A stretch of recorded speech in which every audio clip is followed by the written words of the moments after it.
ప్రభునందు కూడి వచ్చినటువంటి సహోదరి సహోదరులకు మరొకసారి ప్రభునామమున వందనాలండి. మన సహోదరులు రావాలని ఉంది కానీ కాకపోతే కొంచెం అర్జెంట్ ఉండి బ్రదర్ రాలేకపోయారు.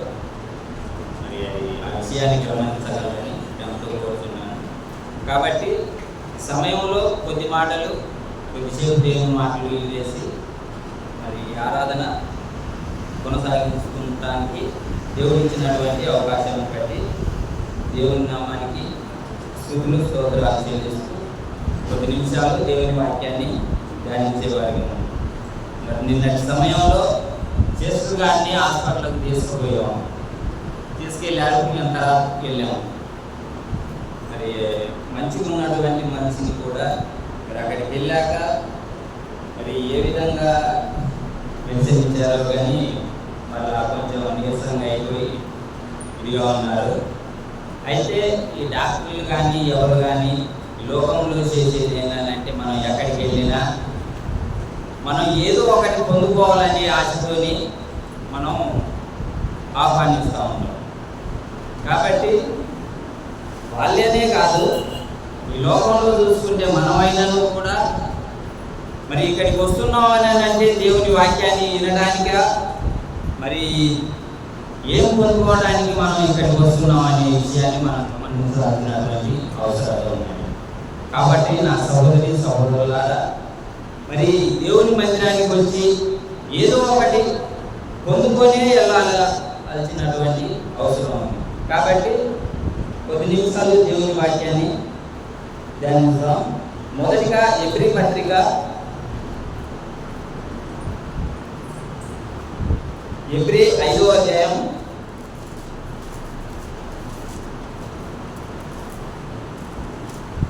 11వ వచనంలో 5వ అధ్యాయం 11వ వచనంలో చూసుకుంటే పౌలు గారు ఏం చేస్తున్నారంటే, ఎందును గూర్చి మేము చెప్పవలసినవి అనేక సంగతులు ఉన్నవి కానీ మీరు వినుటకు మందులైనందున వాటిని విశదపరుచుట కష్టము.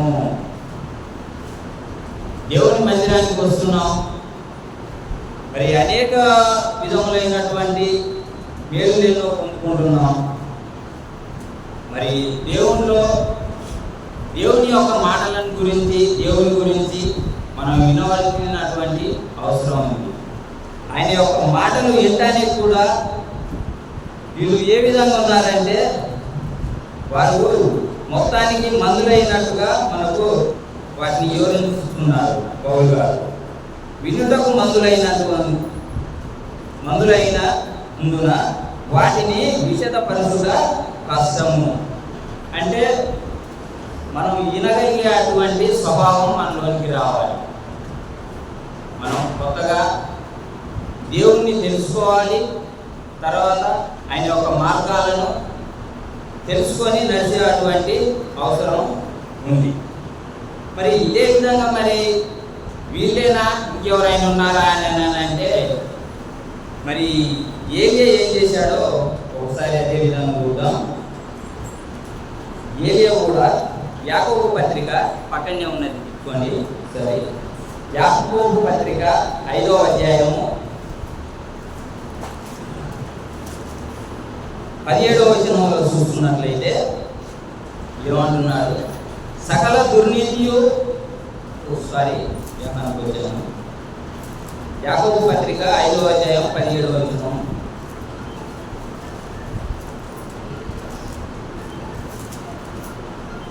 17వ వచనంలో చూస్తున్నట్లయితే, ఏలియా వంటి మన వంటి స్వభావం గల మనుషుడే వర్షింపకుండునట్లు అతడు ఆసక్తితో ప్రార్థన చేయగా 3.5 సంవత్సరముల వరకు భూమి మీద వర్షింపలేదు. అంటే ఏలియాకి ఏమన్నా స్పెషల్ మనిషా? తనకు తాను సృష్టించుకొని దిగినటువంటి వాడా? మరి తనలో ఏముంది అంటే మనలాంటి స్వభావమే, మనలాంటి వ్యక్తే.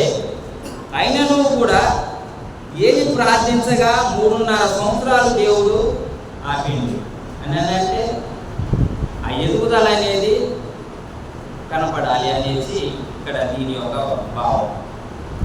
మనం ఎప్పటి నుండో సంఘానికి వస్తున్నాం, వెళ్తున్నాం, కానీ దేవుని వాక్యంలో ఎంతవరకు ఎదిగాం అనేది సమస్య. కాబట్టి మనం దేవుని వాక్యంలో ఎదిగే వారంగా కావాలనేసి దేవుని యొక్క కోరిక. ఏది మన వంటి స్వభావం గలవాడే అయినను ఆయన ప్రార్థించగా 3.5 సంవత్సరాలు కూడా వర్షాన్ని ఆపగలిగాడని అంటే ఆయన ఎంతవరకు పరిపూర్ణుడయ్యాడు, ఎంతవరకు వర్షాన్ని దేవుడు అంగీకరించే స్థితిలోనికి వెళ్ళిపోయాడు. ఏమి మరి మనం ఏ స్థితిలో ఉన్నామనేది మనం గమనించుకోవాల్సినటువంటి అవసరం ఉంది. మరి అలాంటి వారు అలా చేసినప్పుడు మనం కూడా అలా తయారు కావాలంటే మనం ఏం చేయాల్సినటువంటి అవసరం ఉన్నదో ఒకసారి చూద్దాం. మళ్ళీ అదే ఏప్రిల్ 5లోకి వచ్చినట్లయితే ఏప్రిల్ 5:11 చూసుకున్నట్టయితే ఇందులో గురించి మేము చెప్పవలసినవి అనేక సంగతులు. అంటే దేని గురించి చెప్పుకుంటూ వస్తున్నారు ఈ కాంటెస్ట్? దేని గురించి అంటే క్రీస్తుని గురించి చెప్పుకుంటూ వస్తున్నారు. అంటే క్రీస్తులో వీరు ఇంత ఇదిగా ప్రయాసపడి శ్రమలు పొంది అనేక విధములైనటువంటి భయముల చేత మరణ స్థితిలో ఉన్నటువంటి స్థితిలో ఉండి కూడా ఈ పౌలు గారిని బోధిస్తూ సువార్త ప్రకటించుకుంటూ వస్తున్నారు. మరి సువార్త ప్రకటించుకుంటూ వస్తున్నటువంటి యేసుక్రీస్తుని గురించి ఎంతకాలం చెప్పినానో అదే స్వభావం, ఎంతకాలము వివరించినానో ఆ స్వభావాన్ని మార్చుకోలేకపోతున్నారు. కాబట్టి వీళ్ళు వినుటకు మందులైనందున వాటిని నిశ్చదపరచుట కష్టము. అంటే ఇక చెప్పాలన్నా కూడా వల్ల కావట్లేదు పౌలుకి. నెత్తుకు నోరు కొట్టుకునే వచ్చింది పౌలు గారు. మరి మనం ఎలా ఉండాలి, ఏ విధంగా ఉండాలి, ఏ విధంగా ముందుకు పోవాలి, మరి రక్షణ విషయంలో రక్షణ పొందాలని అంటే మరి దేవుడు ఏం కోరుకుంటున్నాడు, ఒక సేవకుడు ఏం కోరుకుంటున్నాడు మన నుంచి అని అంటే అదే వచనంలో కింద వచనంలో తెలియజేస్తున్నాం. 12వ వచనం చూస్తున్నట్లయితే కాలమును బట్టి చూస్తే మీరు బోధకులుగా ఉండవలసిన వారై ఉండగా దేవోక్తులలో మొదటి మూలపాఠములను ఒకడు మీకు మరలా బోధింపవలసి వచ్చినని బాధపడతా ఉన్నాడు పౌలు గారు. వారు పొందినటువంటి శ్రమ ఇదంతా అర్థమైపోతుందని భయం పౌలు గారికి. బ్రతిమాలుకుంటున్నాడు. మరి అన్ని విషయాల్లో కూడా మనం ఎలా ఉండాలనేసి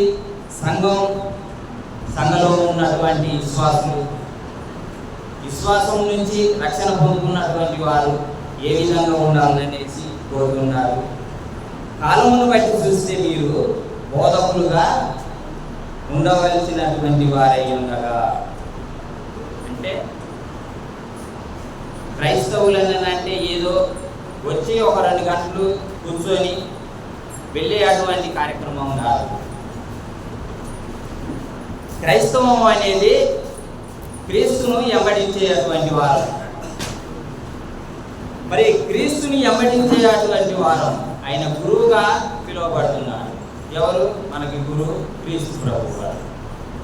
మరి అలాంటి గురువు కాడికి వచ్చినప్పుడు మనం ఎలాంటి వారంగా ఉండాలి? నేర్చుకునే అటువంటి వారంగా ఉండాలి.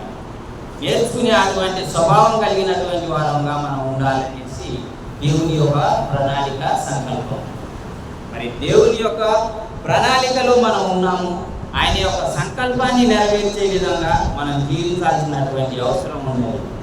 మరి మనం ఎప్పటికీ అదే స్థితి, పాత స్థితి నుంచి వదిలిపెట్టే స్థితి లేకుంటుంటే మనం ఎలా ఎదుగుతాం? మనం ఎంతకాలం వచ్చినా కూడా అదే స్థితి ఉంటాం. మనం ఏం చేసినా కూడా అదే స్థితి నుంచి ఇంచాం.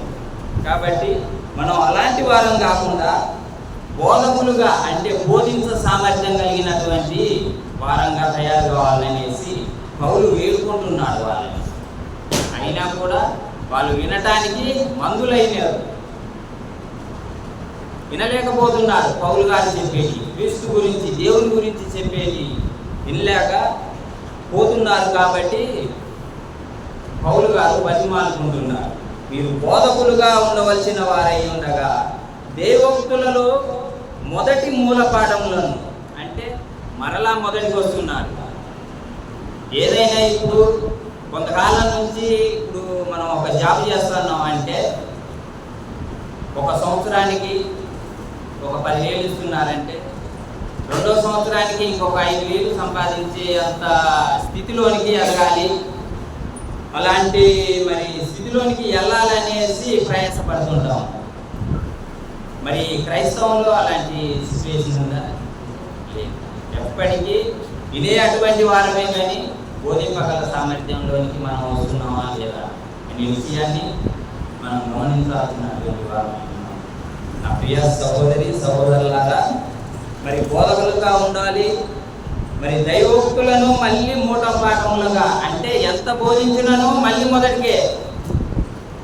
మొదటి నుంచి బోధించుకుంటూ పోతామంటే ఎదుగుదల అనేది ఎక్కడి నుంచి వస్తుంది? మరి ఆ ఎదుగుదల లేని మనం ఎంతకాలం ఇలా ఉందాం? మరి రక్షణ విషయంలో కానీ రక్షణకు సంబంధించిన విషయాలు మళ్ళీ కొన్ని చూద్దాం. అదేవిధంగా 2 కొరింథీయులకు రాసిన పత్రిక 2 కొరింథీయులకు రాసిన పత్రిక 5వ అధ్యాయము 2 కొరింథీయులకు రాసిన పత్రిక 5వ అధ్యాయము. మరి ఈ విషయం ఎందుకు తీసుకొస్తున్నానంటే, మనం క్రైస్తవానికి వస్తున్నాం, దేవుని కోసం వస్తున్నాం, వింటున్నాం, చేస్తున్నాం. మనకు కావాల్సినటువంటి రక్షణ మార్గాలు ఏంటి? రక్షణ పొందడానికి గల 5 భాగాలు, అంతేగా? వినడం, విశ్వాసించడం, మారుమనసు పొందడం, నెక్స్ట్ వచ్చేసి ఒప్పుకోలు, పాపపు ఒప్పుకోలు అని అంటే క్రీస్తు దేవుడి కుమారుడని ఒప్పుకోవాలి. నెక్స్ట్ చేయవలసింది నమ్మి బాప్తిసం పొందాలి. ఇలాంటి పనుల్లో మనం ఉన్నామా అనుకున్నామా అనే అటువంటి విషయాన్ని మనం చూసుకోవాలి. అదే విషయంలో చూసుకున్నట్టయితే అది 5 భాగాలు. మళ్ళీ నెక్స్ట్ వచ్చేసి ఆరాధన అంటే ఎన్ని భాగాలు? మరలా 5 భాగాలు. ఈ 5 భాగాలు ఏంటి? ప్రార్థన, పాటలు, నెక్స్ట్ వచ్చేసి వాక్యోపదేశం, మరి ప్రభరాత్రి భోజనం, కానుకలు. ఈ 5 భాగాలు. మరి ఇలాంటివి మనం తెలుసుకొని మరి ఏ విధంగా ఎదుగుదాము, ఏ స్థితిలోనికి ఎదగాలి, బోధించగల సామర్థ్యంలోనికి మనం ఎదగాలని అనేసి దేవుని పిల్లలుగా ఉన్నటువంటిని మనం కోరే విషయాలు ఈ యొక్క బైబిల్ గ్రంథంలో దేవుడు రాయించుకున్నారు. మరి ఆ ప్రకారంగా మనం రక్షణ పొందుతున్న వారిని మనం ఏమై ఉన్నాము రక్షణ పొందాక? 2 కొరింథీ 5వ అధ్యాయము 17వ వచనంలో చూస్తున్నట్లయితే, కాగా ఎవడైనను క్రీస్తునందున్న ఎడల వాడు నూతన సృష్టి, పాతవి గతించెను, కొత్తవి నూతనమాయను. అంటే రక్షణ పొందుతున్న వారు ఏమై ఉన్నారు? క్రీస్తులో ఆయన యందున్న ఎడల వాడు నూతన సృష్టి. అంటే మన ప్రాచీన స్వభావాన్ని విడిచిపెట్టే వారంగా మనం ఉండాలి. ఆ యొక్క స్వభావాన్ని విడిచిపెట్టి మన యొక్క క్రీస్తులోనికి నూతన సృష్టిగా మనం దీంట్లో మనం నడవాల్సినటువంటి వారమై ఉన్నాం. రక్షణ పొందుతున్న వారిని క్రీస్తులో ఉన్నందున మనం ఏమై ఉన్నామంటే నూతన సృష్టిగా పిలువబడుతున్నాం. మరి నూతన సృష్టిలో ఉన్నవారు రక్షణలో ఎలా ఎదగాలి? రక్షణ పొందాము, ప్రతిరోజు మందిరానికి వస్తున్నాం, ప్రతి వారమున. మరి ఎలా ఎదగాలి రక్షణలో? మనం నూతన సృష్టి. ఎందుకంటే బాప్తిసం పొందిన వాళ్ళు నూతన సృష్టి, నూతన జన్మ. కాబట్టి మనం ఏ విధంగా మరి రక్షణలో ఎదగాలి అని అంటే 1 పేతురు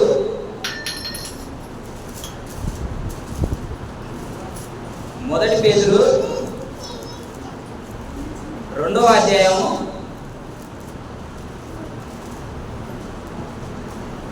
మొదటి పేతురు 2వ అధ్యాయము 3వ వచనం.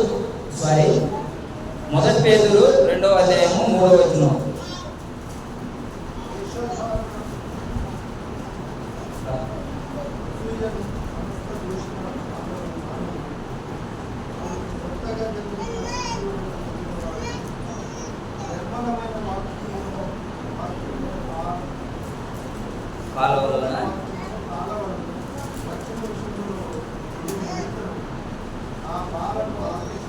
అపేక్షించు సాదా. ఏం చెప్తుంది? రక్షణలో ఎదగాలంటే ఏమేమి వదలాలి? నూతన సృష్టిలో ఉన్నాం. ఈ నూతన సృష్టి అంటే కొత్త జన్మ. ఈ కొత్త జన్మను మనం వదులుకోవాల్సినవి ఏంటేంటి అంటే వేషధారణ, అసూయతను, సమస్త దూషణ మాటలను మాని క్రొత్తగా జన్మించిన శిశువులను కూలిన వారై నిర్మలమైన వాక్యమును పాల వలన రక్షణ విషయంలో ఎదుగు నిమిత్తము ఆ పాలను అపేక్షించుడి. అంటే మనం ఎలా ఎదగాలి? ఏమేమి వదులుకోవాలి? వేషధారణ అంటే దేవుని యొక్క మందిరంలో ఉన్నప్పుడు ఒకలాగా ఎంతో భక్తి శ్రద్ధలతో వినయంతో ఉండేసి తర్వాత బయటికి వెళ్ళాక మళ్ళీ యథాస్థితిలోనికి వెళ్ళడమే వేషధారణ. మరి అదేవిధంగా రెండవ విషయంగా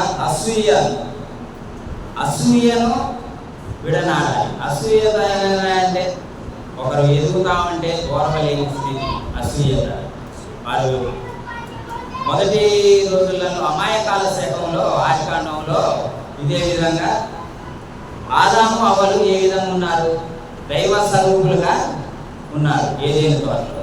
మరి దైవ స్వరూపులుగా ఉన్నటువంటి ఈ అవ్వ ఆదాములను చూసి మరి ఒక సాతాను ఏం చేసింది అంటే అసూయ చేత ఓర్చుకోలేకపోయింది.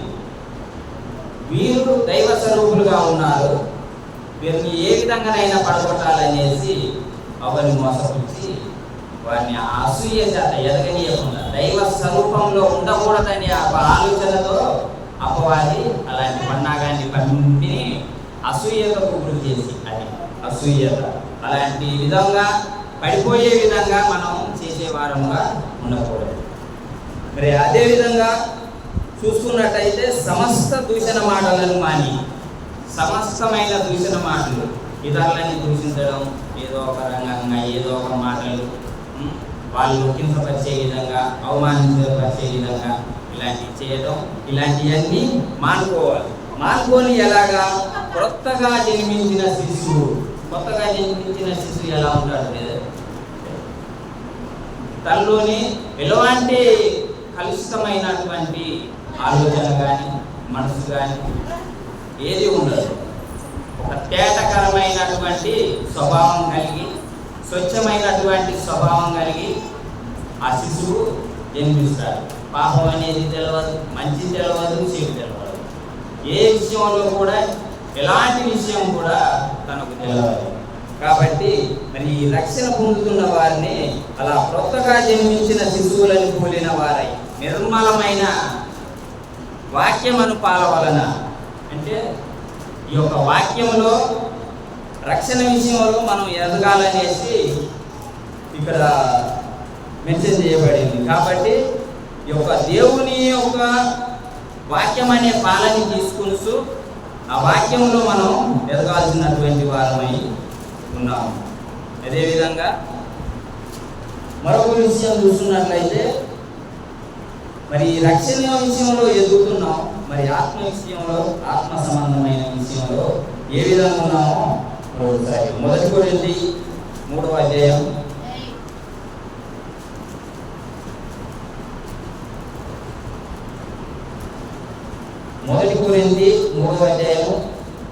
1వ వచనంలో చూసుకున్నట్లయితే, సహోదరులారా, ఆత్మ సంబంధమైన మనుషులతో మాట్లాడినట్లు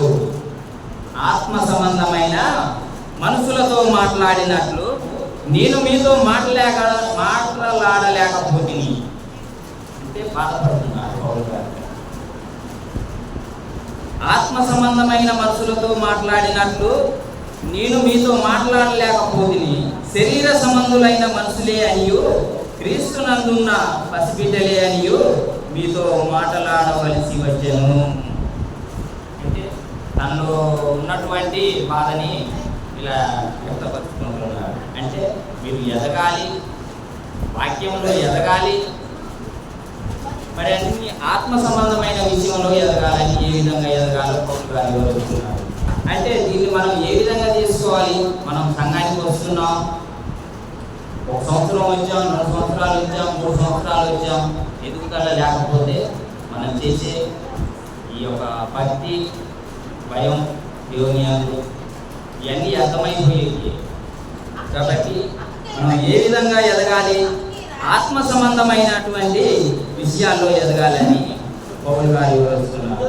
సహోదరులారా, ఆత్మ సంబంధమైన మనుషులతో మాట్లాడినట్టు నేను మీతో మాట్లాడలేకపోతే శరీర సంబంధులైన మనుషులే అనియు క్రీస్తునందు ప్రతిబిడ్డలే అనియు మీతో మాట్లాడవలసి వచ్చెను. అంటే ఆత్మ సంబంధమైన అంటే మనం ఎదిగే అటువంటి వారితో మాట్లాడినట్టు మాట్లాడలేకపోతున్నారు పౌలు గారు. సంఘంలో ఉన్నటువంటి బిడ్డలు ఏ విధంగా ఉండాలి? దేవుని బిడ్డలు అన్ని విషయాలు ఎదగాలి, అన్నిటికీ మాదిరికరంగా లోకానికి ఉప్పై ఉండాలని చెప్పారు దేవుడు. మరి మనం ఏ విధంగా ఉంటున్నాం? మనం అన్ని విషయాల్లో మాదిరికరంగా ఉండాలి. పాటల విషయంలో, మరి ప్రార్థనల విషయంలో, మరి నడిపింపు విషయంలో, వాక్యం బోధించే విషయంలో, ప్రతిదీ సమస్తము మనం చేసే వారముగా అన్ని విషయాల్లో ఎదగాలనేసి పౌలు గారు వివరిస్తున్నారు.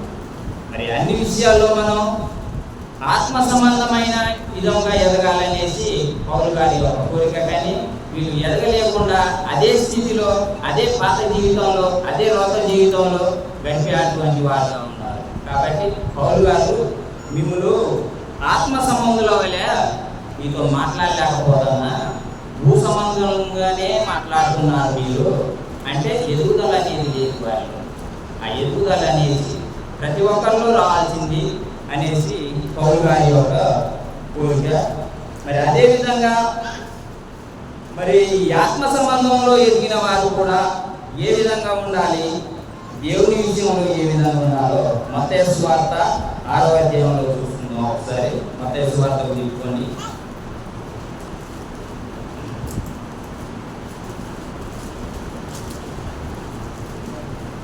మత్తయి సువార్త 6వ అధ్యాయం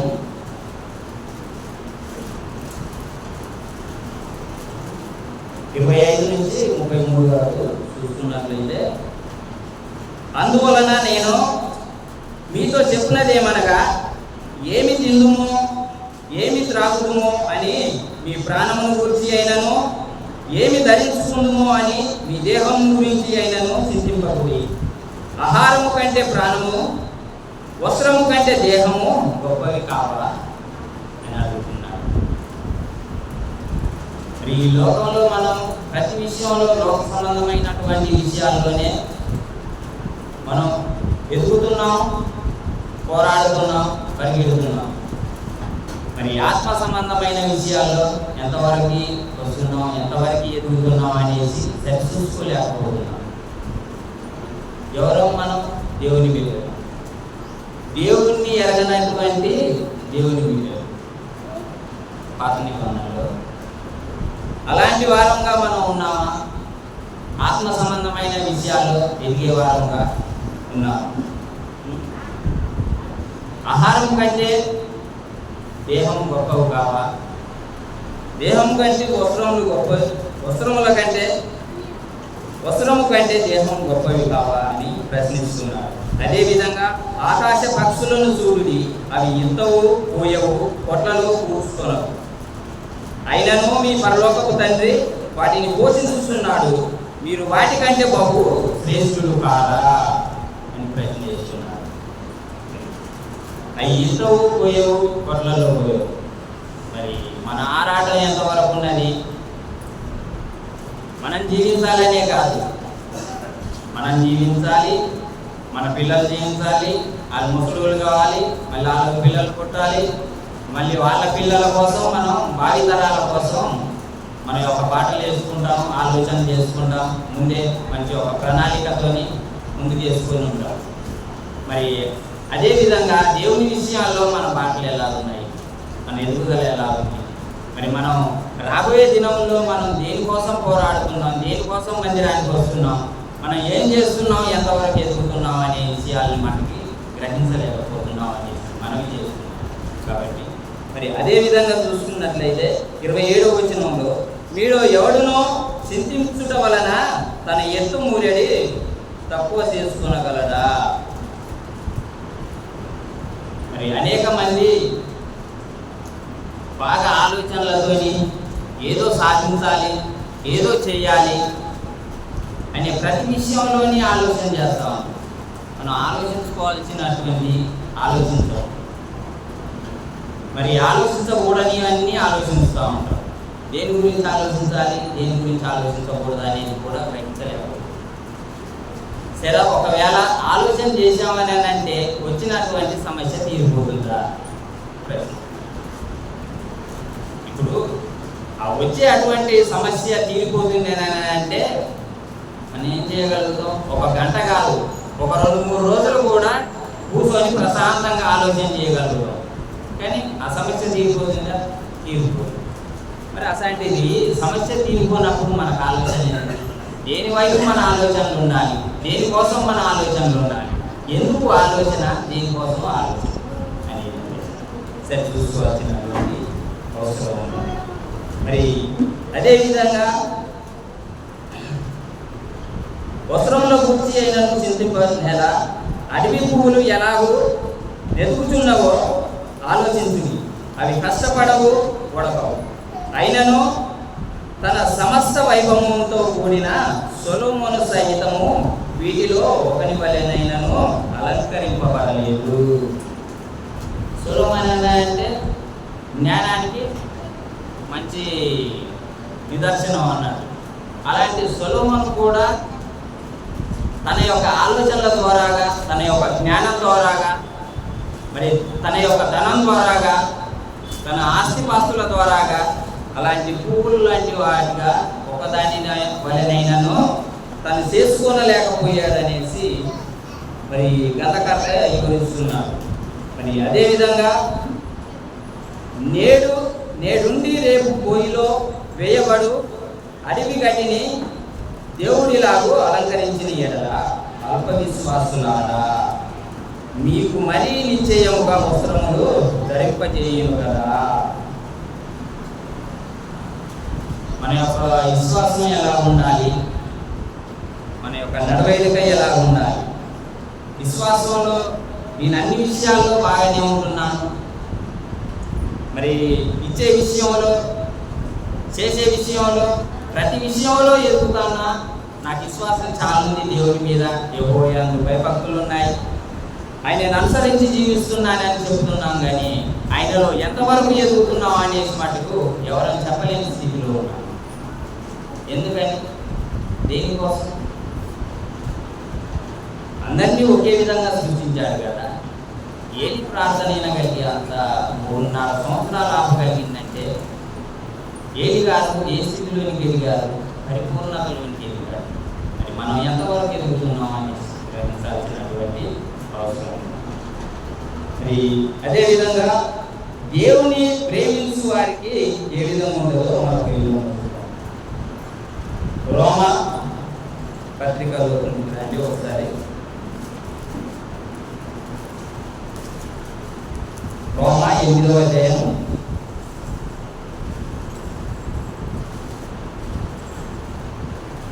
27-28 చూసుకున్నట్లయితే,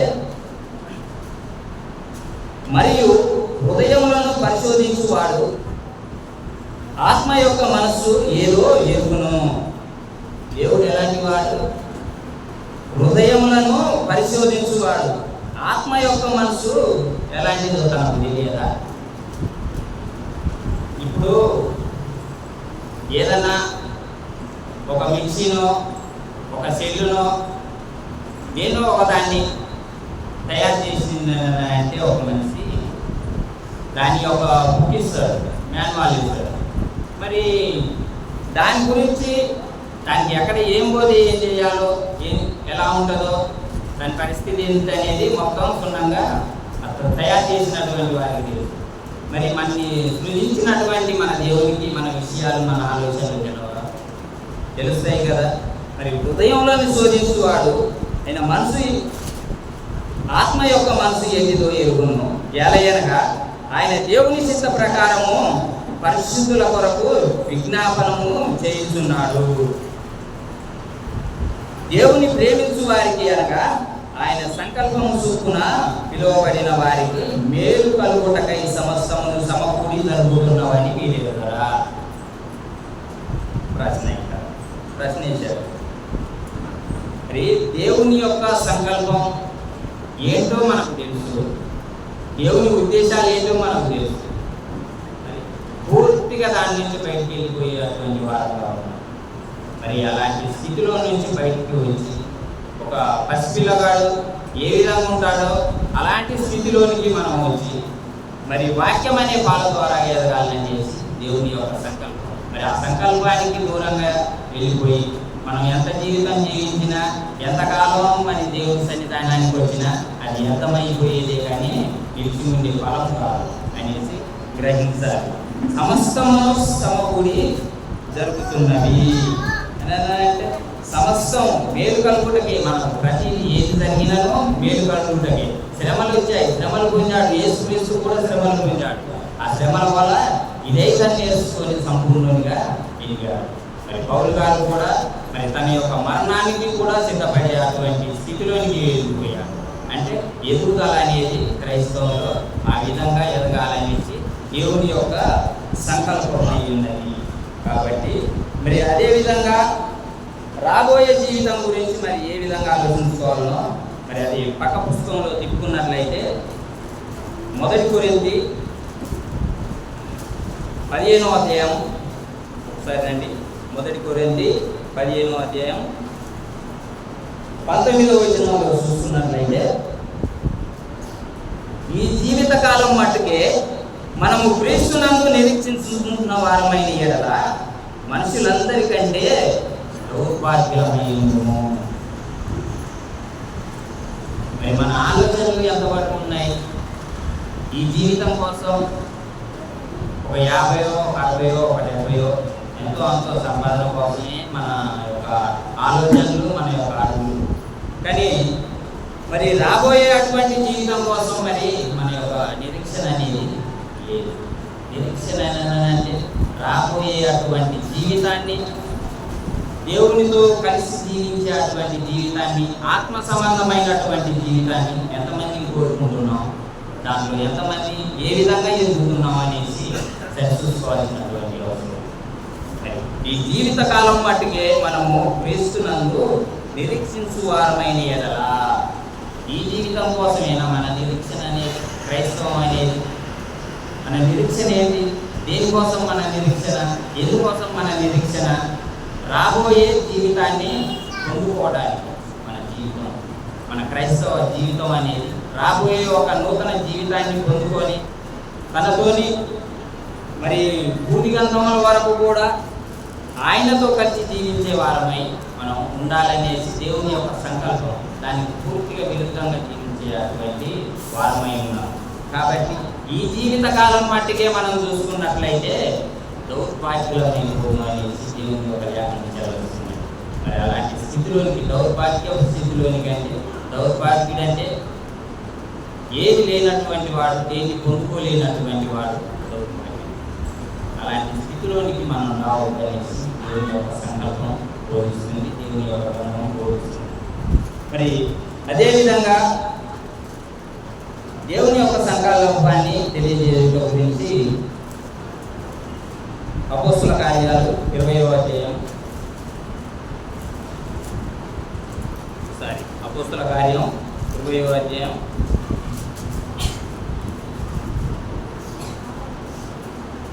27వ వచనంలో చూసుకున్నట్లయితే, దేవుని సంకల్పం అంతయు మీకు తెలపకుండా నేనేమియో దాచుకొనలేదు. పౌలు గారు చెబుతున్నాడు.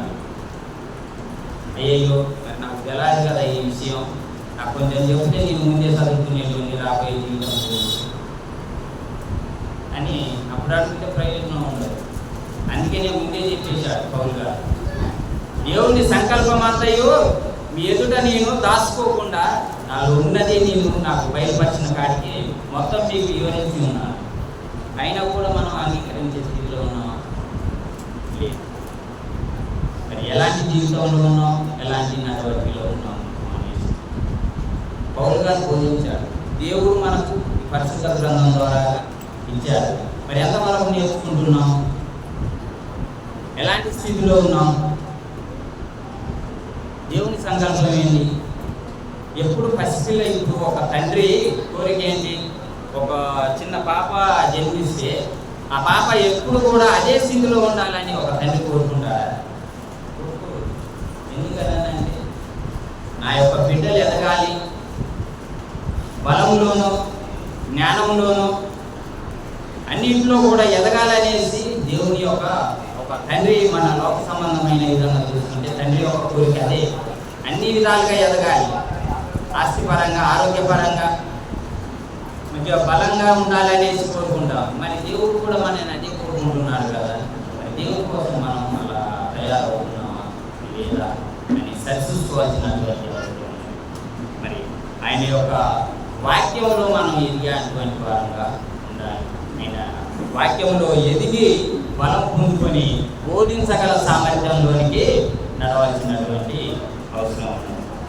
మరి అదేవిధంగా దేవుని సంకల్పం మొత్తం మనకు ఎంతవరకు బోధిస్తున్నారు మన దైవ సేవకులు, మనం ఎంతవరకు వింటున్నాం, మనం ఎంతవరకు ఎదుగుతున్నాం అనేసి మనం మరొకసారి మన ప్రాచీన స్వభావంలోనికి మళ్ళీ వెళ్ళి చూసుకొని నూతన స్వభావంగా మళ్ళా తిరిగి రావాల్సినటువంటి వారంగా ఉండగా మరి దేవుని వాక్యంలో, మరి దేవుని యొక్క పనిలో బోధించగలిగే అటువంటి సామర్థ్యంలో, ప్రతి విషయంలో, రక్షణ విషయంలో, మాదిరికరమైనటువంటి లోకానికి మాదిరికరమైనటువంటి విషయంలో మనం ఎదిగే విధంగా ఉండాలని దేవుని యొక్క సంకల్పం.